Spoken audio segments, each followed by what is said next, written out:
Well, here we go, folks. A new IRS mess. Not the mess over how the person leading the investigation in the IRS targeting conservatives actually donated thousands of dollars to the Obama campaign. This is something else. Try it out. The agency's new chief is asking for more of your dollars. Why? Well, to enforce the health care law, of course. The tax man already getting $1.3 billion in extra funding for Obamacare. But apparently that's not enough. So does the IRS deserve more of your money or not? Hi, everybody. Happy weekend. I'm David Asman. Let's go in focus with Mr. Steve Forbes, Rich Carlgard, Elizabeth McDonald, Mike Ozanian, Rick Unger, and joining us for the first time, Steve Bertoni. Good to see you, Steve. All right, EMAC, first to you. Do they deserve more money, the IRS? No, they don't. The Treasury Inspector General just last August found $67 million in money missing at the IRS that was meant to enforce health care reform. And that was about 15% of the IRS's budget for health reform at that time. Listen, we know that the health reform bill is loaded with all these different 46 new taxes and new demands on the IRS. The IRS is basically, taxpayer advocate is already saying that the tax code is designed to entrap. We get it. But the IRS itself, as a steward of taxpayer money, has not performed so great when the GAO has audited the IRS. Yeah. And Rick Unger, EMAC, nobody knows the IRS better than EMAC does. She's been investigated for years. She also is one of those who uncovered this video, or she at least brought it to our attention, the video of the IRS people starring in Star Trek uniforms, spending our tax. I mean, we don't want to spend our tax money for more of this junk, do we?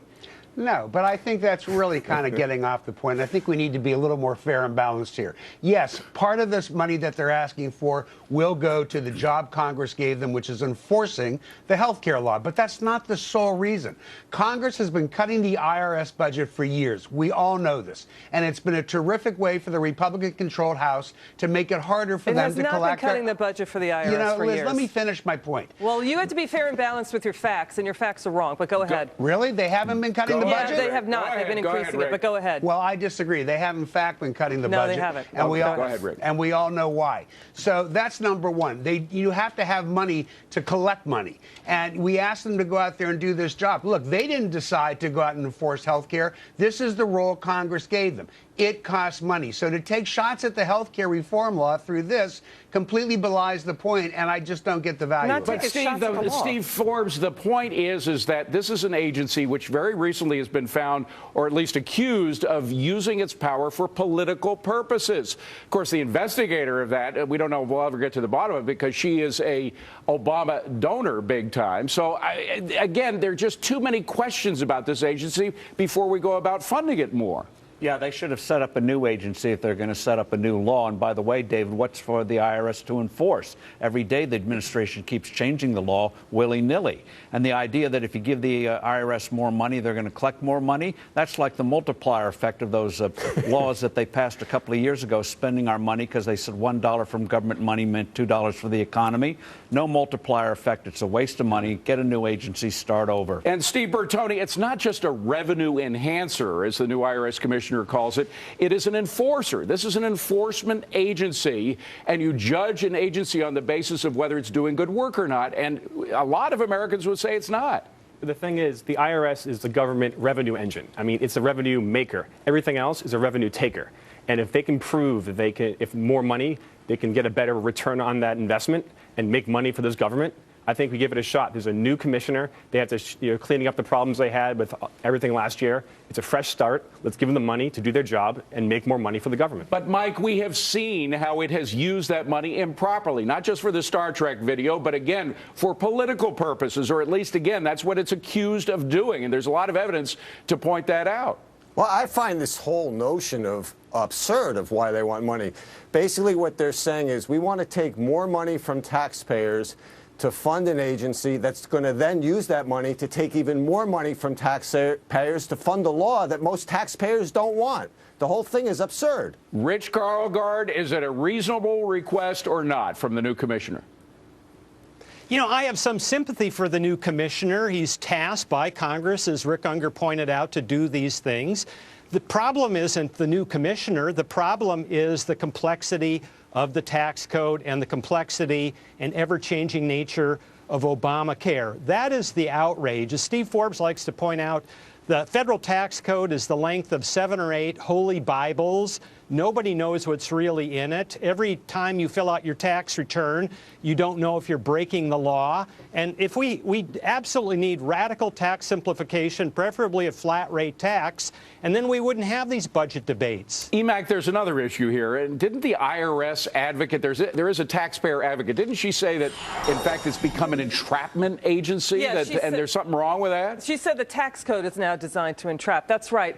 Listen, I get it. I understand the arguments for and against the IRS. I'm talking about the IRS purely as a tax collector itself, and that is the problem. The IRS needs to just be a tax collector. When you have Congress putting policy on it and policy enforcement on it, and hang on, Rick, let me finish. You drag the IRS into politics. I have studied the IRS for 20 years now. I take IRS agents out and we socialize. They tell me they do not want to be involved in enforcing political policies that, basically drags the IRS, which is supposed to be a pure tax collector and a cop on the beat, into beating up taxpayers for political reasons. And Rick, you have to admit, the fact is that this investigation is going nowhere. None of the groups targeted by the IRS, these Tea Party groups, have been investigated by the FBI. They haven't been knocking on the door. And internally, the IRS woman who was involved with it was a big Obama supporter. She's supposed to be investigating this thing. Do you have confidence in that? It's not even a question of confidence. I think it was just a stupid thing to appoint her to do the investigation for all the reasons that we're sitting here and talking about it. So, no, I don't support that. But we keep getting away from the point. And the point is supposed to be, does the IRS deserve a reasonable budget to get their job done? Again, Liz went right back to all the problems of the IRS doing this job. They didn't ask for this job. Congress gave them this job. Why are you going to neuter them in the process of them trying to do the best job that they can do? $11 billion is a lot of money when agents are telling me, yes, we can do it, but we put in computer systems that don't talk to each other, so we ourselves are making the wrong decision. Hold on a second. Steve Forbes, the thing is, Americans are looking at the IRS a little different. They never liked the IRS particularly. Nobody likes to pay their taxes. But on the other hand, now they are much more of an enforcement agency. I mean, it's like, they've got a badge underneath their lapel. That's kind of scary. They may not be asking for this, but with that new role, do they deserve new money? No, David. We saw a year ago, a little over a year ago, 2 years ago, the abuses within the IRS, which still haven't been addressed. And the fact that the tax code is now something, as Lizzie says, entrapment, they can interpret it any way they want. That is hugely frightening. And to give this agency access to information about our health, most intimate personal information as part of enforcement? No way. And Steve Bertoni, this has always been an agency in which you are guilty until proven innocent. Unlike most of the legal code in the United States, they can close down a business before that business has been accused and proven of doing a wrongdoing. Yeah, but like it or not, we need the IRS. And if you like the health care law, hate it, it's the law of the land. And they have to do their job, and they have to enforce it. That's the rule. So if you're going to do it right, give them the funding they need, and let's start fresh here. Let's have a new IRS and give them what they need to do to do the job. So, Rich, what about that? It's the law. Well, it is, and the law is bad. I mean, we simply have to get to a radical, simplified tax structure, preferably the kind of flat tax structure that Steve Forbes has been talking about for so many years. Look, humans are flawed people. They will do the wrong thing if given the wrong incentives, and that's what the IRS is doing. But I really think it's the fault of Congress. And Mike Ozanian, the law I was actually referring to was Obamacare. That's the law that the IRS now has to enforce in a way that really has taken it beyond what anybody dreamed it would do. That's the whole problem. And if the president had not lied to the country for so long, David, there was a good chance this law may not have been passed. And I really think that's what we have to do. We have to go back to where we were before this law was passed. It would get rid of a lot of these problems.